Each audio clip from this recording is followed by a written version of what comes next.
کہ عذاب کا اختیار اللہ کے پاس ہے، وہ جب چاہے گا، لیکن نبی کریم صلی اللہ علیہ وآلہ وسلم سے کیا مطالبہ کیا جا رہا ہے؟ ادفع باللتی ہی احسن السیئہ،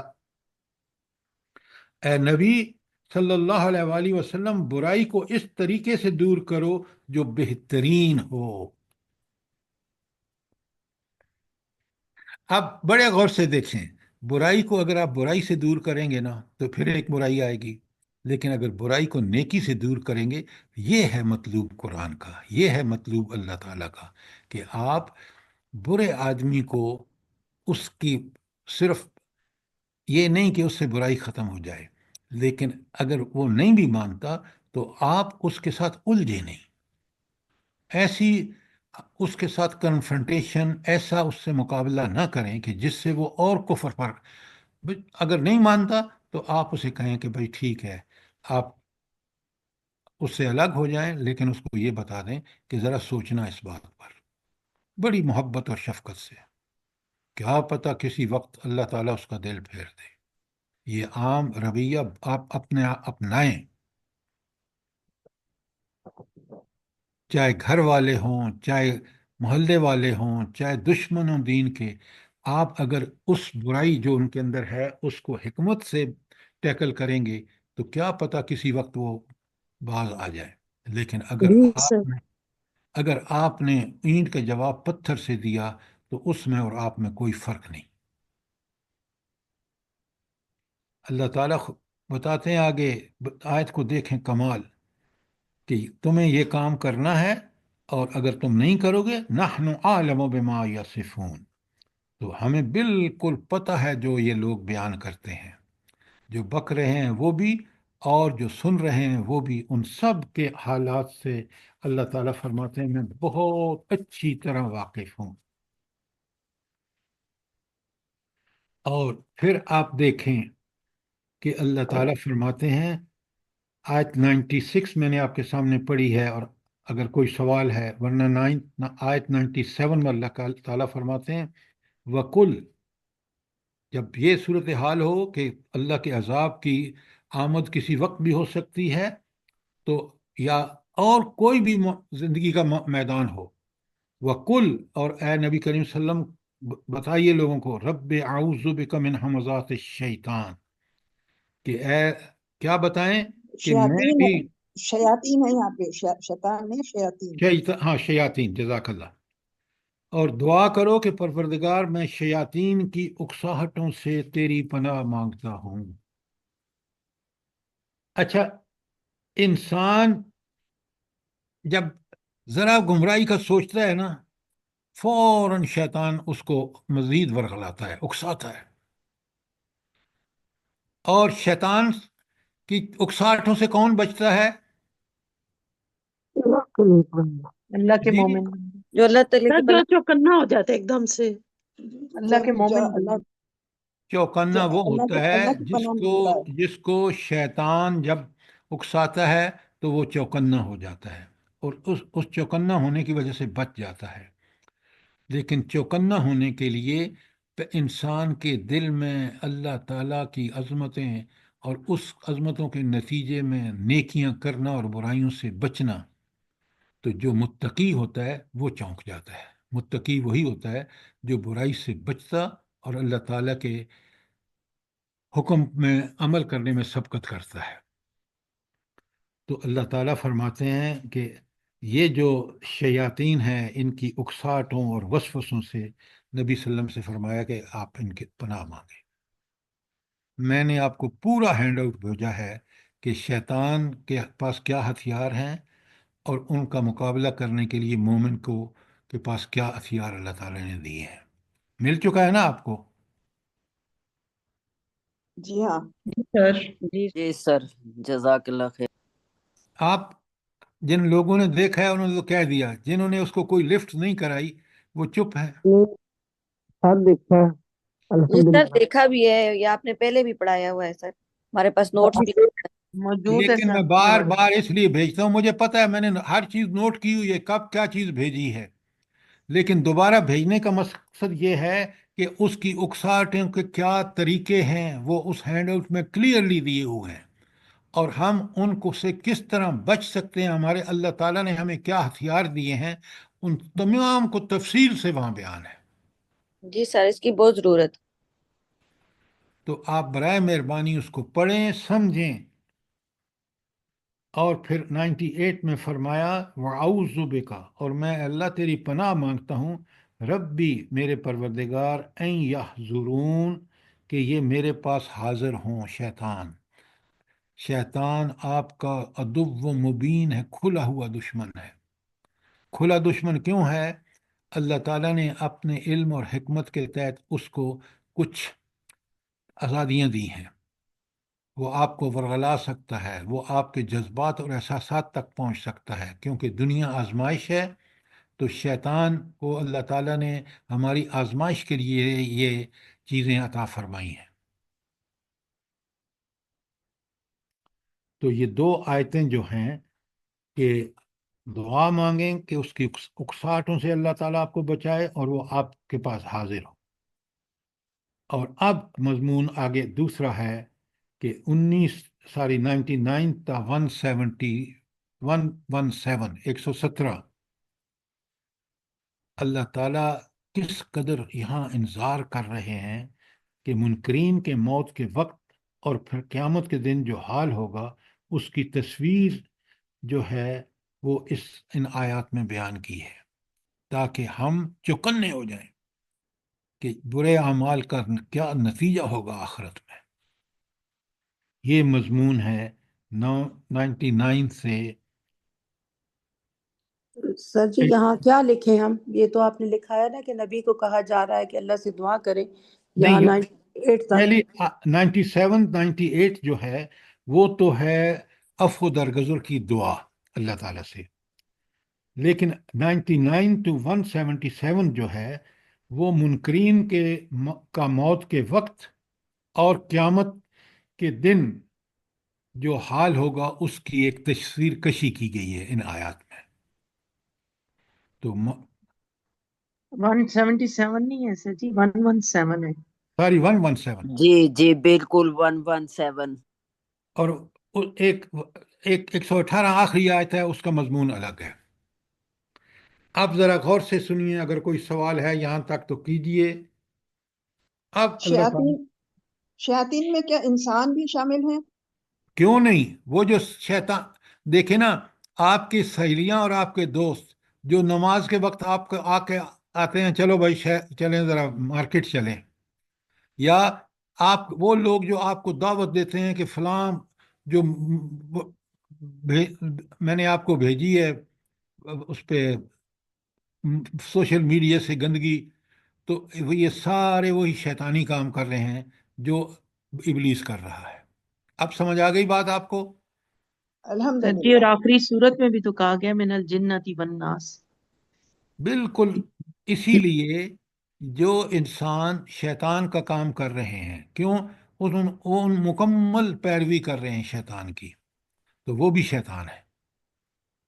سر جی یہ جو ابھی آپ نے اوپر ٹاپک اس کا 97 اور رفع درگزر کی دعا، تو اس سے وہ تو شیطان کی پناہ چاہنے کے لیے ہے، تو رفع تو درگزر سے اللہ سے معافیا نہیں مانگنی کہ اللہ آج ان کو دور رکھ ہم سے؟ جی جی جی انشاءاللہ۔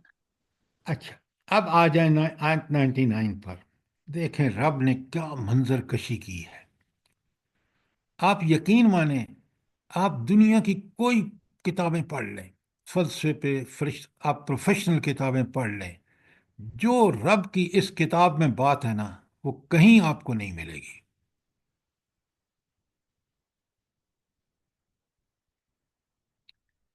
اسی لیے حضرت عمر راوی ہیں اور نبی کریم صلی اللہ علیہ وآلہ وسلم فرماتے ہیں، کبھی غور کریں، میں نے تو اس پہ بڑا غور کیا ہے اور اس کی حقانیت کھل کے میرے سامنے آئی۔ وہ کیا ہے کہ فضل کلام اللہ علی سائر الکلام، فضیلت اللہ کے کلام کی باقی سارے کلاموں پر، اللہ کی کتاب کی باقی ساری کتابوں پر کیسی ہے؟ کا فضل اللہ تعالی علی خلقہ، ایسی فضیلت ہے جیسی خود اللہ تعالیٰ کو اپنی مخلوق پر فضیلت ہے۔ مخلوق، خالق، اللہ خالق اور مخلوق جو ہے اس نے پیدا فرمائی ہے، وہ اس کی محتاج ہے۔ تو دنیا کے سارے علوم جو ہیں ان کا کچھ بھی مقابلہ نہیں ہے اللہ کے اس کتاب سے، قرآن سے۔ اب سنیں ذرا الفاظ سنیں، حتیٰ اذا جاء احدهم الموت، یہاں تک کہ جب ان کو موت آ جائے گی، قال، تو پھر یہ کیا کہیں گے؟ رب ارجعونی، اللہ ذرا مجھے واپس بھیج کے تو دیکھ۔ اب پھر وہاں بہانے لگا رہے ہیں۔ اللہ نے جو مہلت دی تھی دنیا میں، اس میں کوئی کام نہیں کیا، اس دین کے خلاف کام کیے۔ اب اللہ سے دیکھ کے نا اس عذاب کو، جہنم کو، پھر کہتے ہیں کہ اللہ ہمیں ذرا واپس تو بھیج، پھر دیکھنا ہم کتنے نیک ہوتے ہیں۔ ذرا دیکھیں ان کی کیفیت کس طرح بیان کی ہے، کہ اب وہ اللہ سے کہہ رہے ہیں کہ ذرا آگے آپ آیت میں دیکھیں، آیت نیکسٹ آیت جو ہے، لعلی اعمل صالحا فیما ترکت کلا، تو اللہ سے کہہ رہے ہیں کہ تاکہ آپ مجھے بھیجیں نا واپس، میں ایسے اعمال صالح کروں گا۔ اور اللہ تعالیٰ کہتے ہیں ہرگز نہیں، کلا انہا کلمۃ هو قائلها، یہ تو وہ زبان سے ایک بات کہہ رہا ہے، بک رہا ہے، جو اس کی زبان کی بات ہے۔ معاملہ رہا کہ اس کو واپس بھیجیں، یہ پھر دنیا میں وہی کام کرے گا، اور جب اس کو مہلت دی تھی تو اس نے وہ کام نہیں کیے جس کے لیے دنیا میں زندگی اس کو ملی۔ اب کیا ہوگا ان کے لیے، ایسے لوگوں کے لیے کیا کمال کی بات ہے، وَمِن وَرَائِهِمْ بَرْزَخٌ إِلَى يَوْمِ يُبْعَثُونَ، اب تو ان کے آگے پردہ ہے، برزخ ہے، اور کب تک؟ جب تک دوبارہ اٹھائے نہیں جاتے۔ آپ دیکھیں حضرت آدم اس پردے کے پیچھے ہیں، کب تک؟ جب تک یہ دوسرا سور نہیں پھونکا جائے گا، قیامت کا قائم نہیں ہوگی، سب مر نہیں جائیں گے پہلے سور پہ، دوسرے سور پہ پھونکا جائے گا تو سارے اٹھ کے کھڑے ہو جائیں گے۔ تو یہ ہمارے دادا، نانا، پردادا، پردادا سب اس پردے کے پیچھے ہیں۔ اور کب اٹھیں گے؟ کیا منظر کشی دیکھیں، آیت کے پورے مفہوم کو جوڑیں تو ایک پورا زمانہ قرآن نے ایک چھوٹی سی آیت کے اندر رکھ دیا ہے۔ اب سنیں ایک اور ہولناک بات، آیت 101 میں کہا فَإِذَا نُفِخَ فِي الصُّورِ فَلَا أَنْصَابَ بَيْنَهُمْ، اور پھر جو ہی سور میں پھونک ماری جائے گی، ان کے درمیان کوئی رشتہ نہ رہے گا، لا يتساءلون، نہ وہ ایک دوسرے سے کا حال بھی پوچھیں گے۔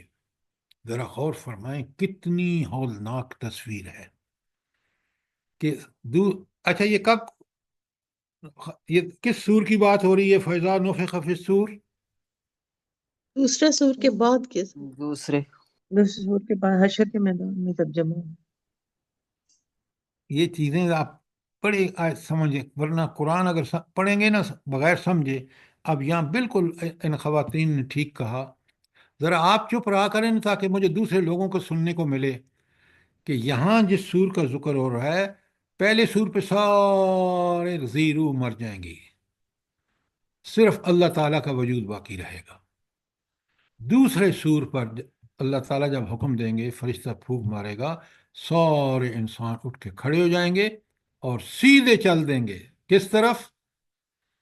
میدان حشر کی طرف۔ میدان حشر کی طرف۔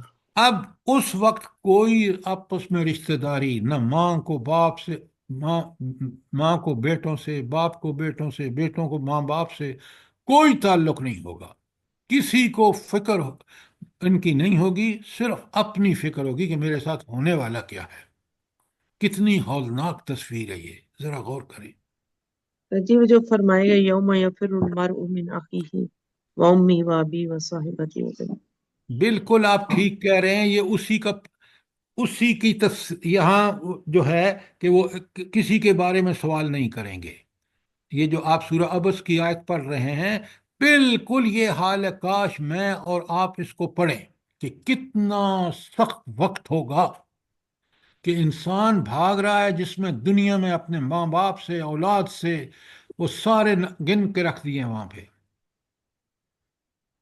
یہ سورہ عبس کی کون سی آیت ہے؟ ذرا نمبر بتائیں، سب لکھیں۔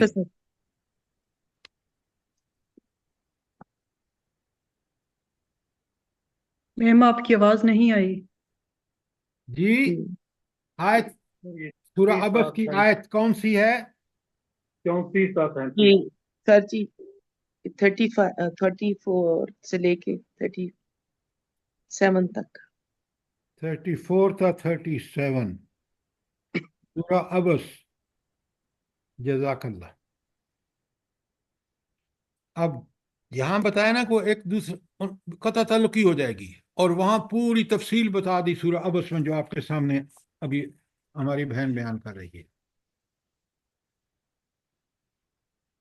اور اب آ جائیں یہ تھی آیت 101، اور 102 میں پرچہ آؤٹ کر دیا اللہ نے۔ پرچہ آؤٹ ہونے کا مطلب کیا ہے؟ جلدی بتائیں۔ مال نامے کھل نامہ کر عمل دے گا اس بالکل جزا مل جاتی ہے کہ پرچہ پاس آؤٹ کرنے کا مطلب یہ ہوتا ہے کہ جو کچھ امتحان میں پوچھا جائے گا وہ آپ کو پہلے سے اللہ نے بتا دیا ہے۔ تو اللہ نے کیا بتایا؟ کامیاب کون ہوگا؟ جس ومن کا زحزح عن النار ومن وأدخل ثقلت الجنة موازینہ، فقد فاز۔ نہیں، آپ پہلے یہاں اس آیت کو جن دیکھیں۔ کے پلڑے بھاری ہو۔ جس کی نیکی کا پلڑا بھاری ہوگا وہ کامیاب ہو جائے گا۔ اچھا، فمن ثقلت موازینہ فأولئک هم المفلحون۔ اولئک هم المفلحون۔ اچھا، اب اس کے بارے میں بالکل یہی آیتوں کا مفہوم، بلکہ الفاظ بھی یہی ہیں۔ دو جگہ اور قرآن میں آیا ہے کہ ناکامی اور کامیابی کا، یا ناکام اور کامیاب لوگوں کا وہاں کرائٹیریا کیا ہوگا، معیار کیا ہوگا۔ فمن ثقلت موازینہ فاولئک هم المفلحون، اور یہ تو کامیاب ہو گئے۔ اور 103 میں کہا ومن خفت موازینہ فاولئک خسروا انفسهم فی جہنم خالدون۔ دو جگہ قرآن کی لکھ لیں، اسی آیت 102 اور 103 کے ساتھ لکھیں۔ سورہ مومنون کی آیت 102 103 یہ ہے، اور سورہ آراف کی آیت 8 اور 9 میں بھی بالکل یہی بات ہے۔ سورہ آراف آیت 8 اور 9، اور سورہ سر جی القاریہ، سورہ القاریہ میں 6 تا 11 میں بھی یہی بات ہے۔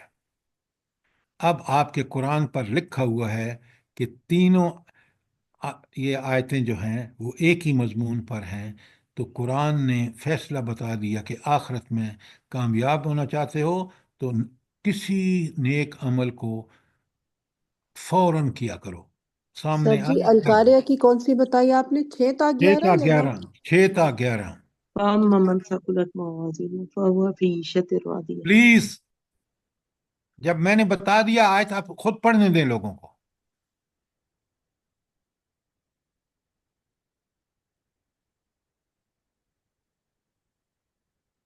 آپ اس طرح قرآن کے ساتھ لکھ لیں گے، یقین مانے آپ کے پاس پورا خلاصہ قرآن کا آ جائے گا۔ اب جب آپ آراف پڑھ رہے ہوں گے اور وہاں آپ لکھ دیں گے کہ 8 اور 9 کے ساتھ کہ یہ مومنون کی 102 اور 103 اور سورہ قاریہ کی 6 تا 11 ہے، بس بات ختم ہو گئی۔ جب تینوں جگہ پہ آپ پہنچیں گے، یہ لکھا ہوا موجود ہوگا، آپ کو پتہ چل جائے گا کہ یہ آیت کہاں کہاں قرآن میں موجود ہے۔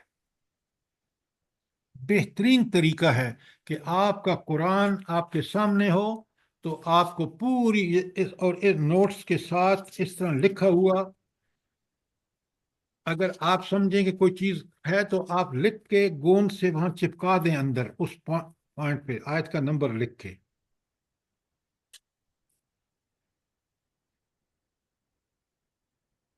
جی اب آ سر جی، جائیے۔ لکھ لینے سے بہت ہیلپ ہو جاتی ہے کہ اسی وقت بندہ دیکھ لیتا ہے جب جس آیت پہ پہنچتا ہے۔ جزاک اللہ۔ سورہ قلم میں اللہ تعالیٰ کیا فرماتے ہیں؟ لکھ تحریر کا بڑا فائدہ ہوتا ہے، نوٹس بنانا طالب علم کا کام ہے۔ ہم نے ساری زندگی قرآن کو پڑھا ثواب کے لیے، اور ہمیں کخ پتہ نہیں کہ اس کے اندر کتنا بڑا اللہ تعالیٰ کا فرمان موجود ہے۔ اب آگے منظر کشی دیکھیں آخرت کی، اللہ اکبر اللہ اکبر۔ تلفح وجوہہم النار، جہنم کی آگ کیسی ہوگی؟ ان کے چہروں کو کی کھال چاٹ جائے گی۔ وَهُمْ فِيهَا كَالِحُونَ، اور ان کے جبڑے باہر نکل آئیں گے۔ آیت 103 رہ گئی، جی آیت 103۔ 103 میں نے 103 اور 102 اور 103 کروائیے سر، کروائیے۔ ہاں بس یہ آپ ذرا جاگ کے بیٹھے نا۔ اچھا، اب ذرا غور فرمائیں، دو چھوٹے ٹکڑے ہیں، تلفح وجوہہم النار، ان کے چہروں پہ جو کھال ہوگی نا وہ آگ بالکل بھسم کر دے گی۔ وَهُمْ فِيهَا كَالِحُونَ، یہ کالحون جو ہے اس کا صحیح مفہوم کیا ہے؟ کبھی غور کیا کریں، ایسے الفاظوں پہ گزر نہ جایا کریں۔ سر وہ جو سری ہوتی ہے اس کو آگ پہ خوب منیس، تپا لیں۔ میڈم ڈاکٹر صاحبہ، جب آپ سر کسی باربیکیو، پلیز میں بول رہا ہوں، آپ سنیں گا، جب آپ کسی بندے کو آگ میں ڈال دیں اور وہ جل رہا ہو، اس کا چہرہ جو ہے اس وقت کالہن ہوتا ہے، کہ وہ اتنے جبڑے اس کے چیخ پکار مکار رہا تھا کہ ہائے کوئی مجھے بچائے بچاؤ، تو اس کے چہرے کی جو صورتحال ہوتی ہے اس وقت جب وہ جل رہا تھا، جس طرح اس کا چہرہ بگڑا ہوا اور جبڑے باہر نکلے ہوئے، اس کو کالہون کہتے ہیں۔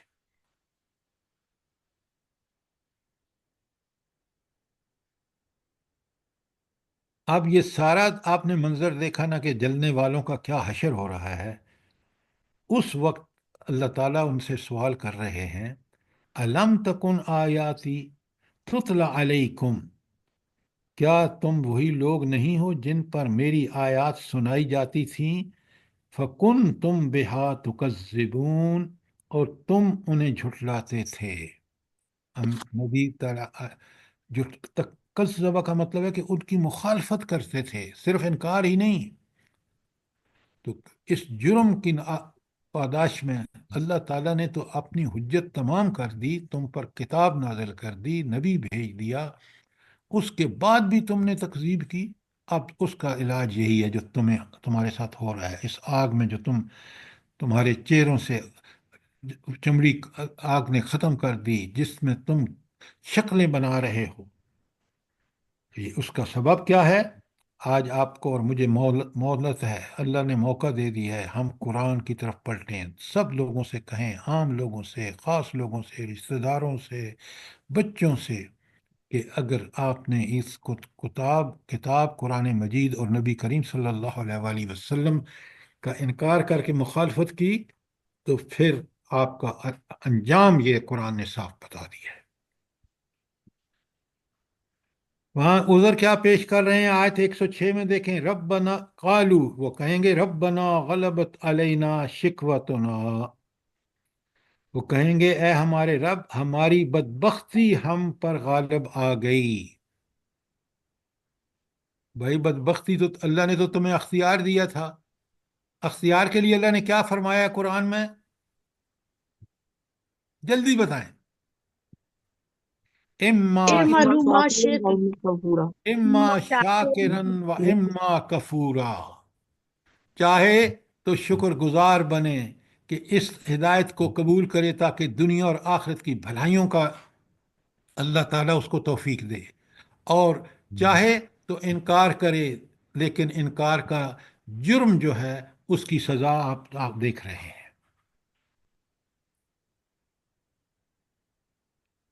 اور پھر کہتا ہے آیت 107 میں، ربنا اخرجنا منہا، اے میرے رب مجھے اس میں سے نکال دے، فَإِنْ عُدْنَا فَإِنَّا ظَالِمُونَ، اگر پھر دوبارہ ہم قصور کریں گے تو ظالم ہوں گے۔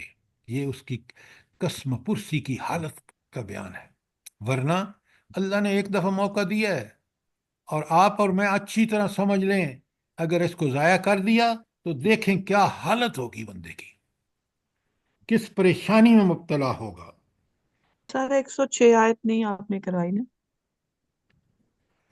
قالوا ربنا غلبت علینا شقوتنا، وہ کہیں گے اے ہمارے رب ہماری بدبختی ہم پر چھا گئی، غالب تھی، وَكُنَّا قَوْمًا ضَالِّينَ، ہم واقعی گمراہ تھے۔ اب پورا اعتراف کر رہے ہیں، لیکن اس اعتراف کا کوئی فائدہ نہیں، کیونکہ اللہ تعالیٰ نے دنیا میں ان کو، مجھے بھی اور آپ کو، یہ سب چیزیں بتا کے حجت پوری کر دی۔ اب فیصلہ اس کے مطابق ہوگا، فیصلہ وہاں اس آگ کو دیکھ کے ہم جو سارے اعترافات کر رہے ہیں، ساری جو وہاں بلکس نکل چکے ہیں، اس کا کوئی وہاں آج معافیاں مانگ لیں، آج پلٹ آئیں اللہ کی طرف، باقی زندگی اس کے توبۃ نصوح کر کے اور اللہ کے دین پر اخلاص سے عمل کریں، اللہ تعالی ہمارے گناہوں کو معاف فرما دیں گے۔ تو یہ آپ دیکھ رہے ہیں، قرآن ہی ہمیں بتاتا ہے، قرآن ہی سے ہمیں یہ ہدایت ملتی ہے، میں اور آپ اس کے لیے پورے اخلاص سے کمر بستہ ہو جائیں، ورنہ سورہ حامیم میں سجدہ کی ایک آیت ہے، ربنا ابصرنا وسمعنا فرجعنا نعمل صالحا انا موقنون۔ یہ کئی جگہ اور بھی ہے۔ جی سر، کتنا اقرار کرے گا اس وقت۔ کچھ فائدہ نہیں، دیکھیں نا آج دنیا میں اللہ تعالیٰ نے ہمیں کس چیز سے نہیں نوازا، کون سی نعمت ہے جو اس نے نہیں دی، کاش ہم شکر کرنے والے بنے، لیکن آپ دیکھ رہے ہیں اکثریت کا حال، آپ دیکھ رہے ہیں، اللہ تعالیٰ ہمیں معاف کرے۔ اچھا، اب وقت ختم ہو گیا ہے، تو آیت 108 انشاءاللہ کل کریں گے، اور 118 تک جائیں گے، پھر اس کے بعد ہماری ہے آیت سورہ نور سر، سورہ نور نور۔ نور سر نور ہاں نور، بالکل، نور جی، بڑی اہم صورت ہے، بہت اہم صورت ہے۔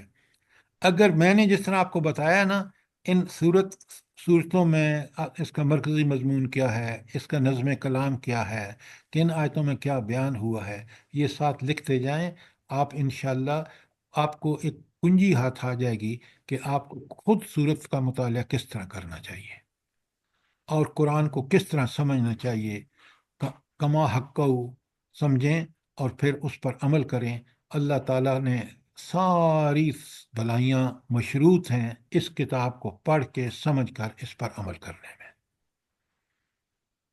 جی سر، جی جزاک اللہ، اب تو ہم لکھ رہے ہیں اللہ پاک ہم سب کو ہمت الحمدللہ۔ توفیق دے اسی طرح سمجھنے کی اور پڑھنے کی جیسے آپ سمجھاتے ہیں سر، اللہ پاک آپ کو جزائے خیر دے، اور یہ ہم لوگ سب آپ سے جو جڑے ہوئے ہیں ان کو بھی اسی طرح سمجھنے کی توفیق دے پروردگار، اور ہم آمین۔ لوگوں کی اولادوں کو بھی اور تمام دنیا کے مسلمانوں کو پروردگار اپنی رحمت کے اور فضل سے اسی طرح قرآن کو اور سنت پہ چلنے کی توفیق دے پروردگار۔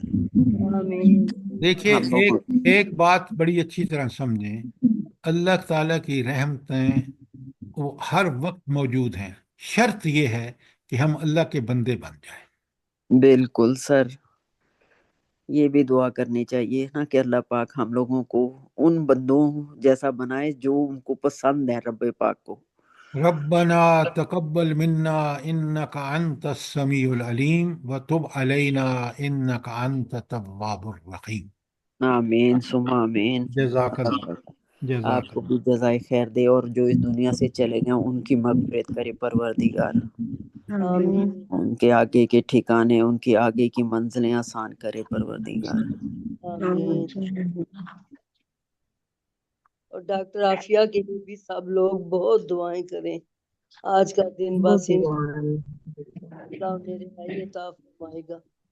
اگر ہم نے یہ دعائیں نہ کی نا ہے. تو قیامت کے دن اللہ تعالی ہم سے پوچھے گا کہ میرے ان بندوں کے لیے جو جو جیسے ڈاکٹر عافیہ ہے کہ کافر کس طرح اس ہماری بہن کے ساتھ انتہائی برا سلوک کر رہے ہیں، اللہ تعالیٰ اس کی خلاصی کرائے، اللہ تعالیٰ اس کو رہائی عطا فرما دلوائے آمین ثم تاکہ وہ آمین. اپنے بچوں میں آ کر اور ان کی پرورش کرے۔ آمین آمین. آمین سر ایک اور بھی بہت ضروری دعا ہے کہ اللہ تعالیٰ پاکستان میں اللہ کا قانون نافذ ہو جائے۔ آمین. آمین۔ ہمارے جی دین دیکھیے، کی بالکل. ایک بات ڈاکٹر صاحبہ سن لیں، یہ آپ کی بہت بڑی زبردست آرزو ہے اور ہمیں دعائیں کرنی چاہیے، لیکن دعا بغیر دوا کے قبول نہیں ہوتی۔ جی سر۔ بندہ تھوڑی سی کوشش کرے گا اور قربانیاں دے گا، اللہ ضرور اس کو کامیاب کرے گا، لیکن جو بیٹھ کے دعائیں مانگتے رہیں گے، آپ دیکھیں نا کعبۃ اللہ میں نبی کریم صلی اللہ علیہ وآلہ وسلم بیٹھ کے دعائیں مانگتے رہتے، کچھ بھی نہ ہوتا، نہ جی لڑائیاں نہ سر۔ جھگڑے، لیکن اللہ کی سنت یہ تھی کہ انہوں نے جس طرح قربانیاں دیں اسی نتیجے میں آپ دیکھیں کہ صرف 13 سال بعد حکومت قائم ہو گئی۔ ہم 70 سال سے زائد عرصہ گزر گیا، دور دور قرآن سے دور ہوتے چلے گئے، اور آج آپ کے ملک میں جو کچھ ہو رہا ہے اس کی مثال پوری دنیا میں نہیں ملتی۔ جی سر ایسا ہی ہے۔ جی سر وہ لکھتے ہیں نا کہ ہم ووٹ ابو جہل کو دیتے ہیں اور حکمران عمر فاروق جیسا چاہتے ہیں، تو اس طرح تو نہیں نا اسلامی نظام قائم ہوتا۔ یہ آپ بالکل ٹھیک کہہ رہے ہیں، لیکن اسلامی نظام قائم کرنے کے لیے جو ایفرٹس ہیں وہ جب تک ہم نہیں کریں گے کچھ نہیں حاصل ہوگا۔ جی سر۔ سر جی اس کے لیے تو کوئی کوشش نہیں ہو رہی کہ اس کے لیے کچھ ایفرٹس کی جائیں کہ نظام قائم ہو۔ اللہ ہمیں توفیق عطا فرمائے۔